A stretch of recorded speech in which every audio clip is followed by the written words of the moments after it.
যে অনাচার যে অবিচার চলছে এটার বিপক্ষে আমরা আজকে আমাদের এই কর্মসূচি দিয়েছি।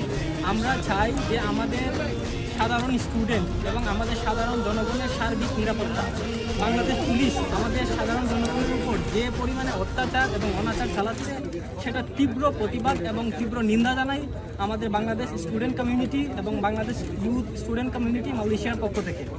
আজকে আমরা এখানে বেশ কয়েকটা ইউনিভার্সিটি স্টুডেন্ট জমা হয়েছি, যেমন হচ্ছে সিটি ইউনিভার্সিটি, লিঙ্কন ইউনিভার্সিটি এবং ইউসিএমআই, অনেক ইউনিভার্সিটি থেকে আমরা এখানে আসছি। আমাদের একটাই দাবি, একটাই কথা, সেটা হচ্ছে বাংলাদেশের কোটা আন্দোলনে সমস্ত স্টুডেন্টকে যে পরিমাণে অত্যাচার করা হচ্ছে এটা একদমই বন্ধ হয়ে যাক। এটা আমরা চাই না, বাংলাদেশের কোনো কূটনীতি আমরা চাই না, আমরা শান্তি চাই।